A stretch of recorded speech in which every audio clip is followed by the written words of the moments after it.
Let's take a look at the game by Jorden Van Foreest with black against David Anton with white, played at the Magnus Invitational.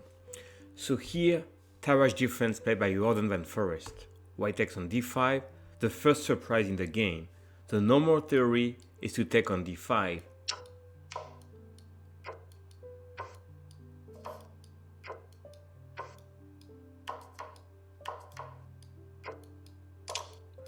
All this is non-theory, and then White's plan is to play against the asserted pawn here.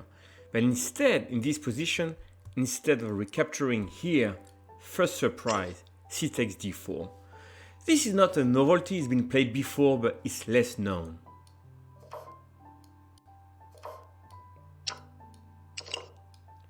So black is giving up a pawn. So here, in exchange of the pawn given, the d5 pawn, black has 3 pieces out, and white only 1. So let's continue the game.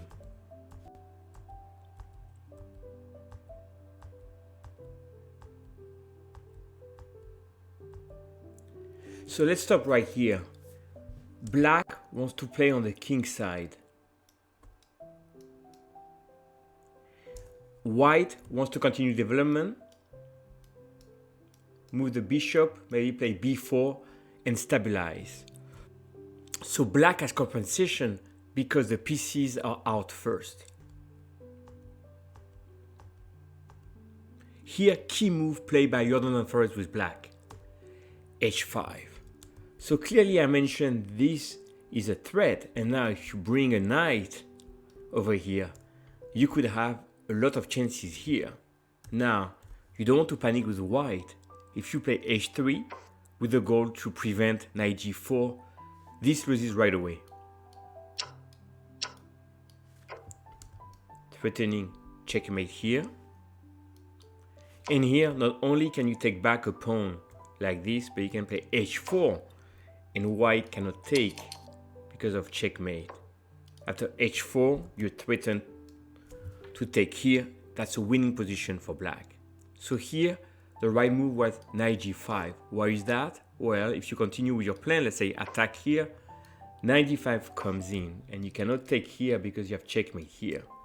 So knight g5, knight g6 was the right reply, and that was still a game. So instead here in this position, white move the knight in the center. Let's continue.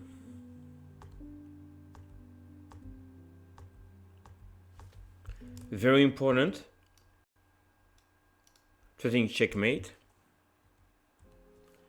Now, white is still open up, but this pawn is isolated, and black still have activity here. So we say black has full compensation for being a pawn down.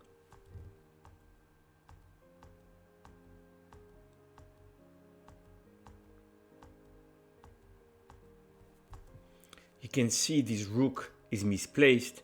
This bishop doesn't play. This is a target. This is a target. That's exactly why black can still play and have chances despite being down a pawn. And here, there was a big blunder finishing the game. White played a4 to attack b5, but that was a blunder because you take here, and if white to take, you have an extra rook. So here, in this position, a4, queen b4, that was the end of the game.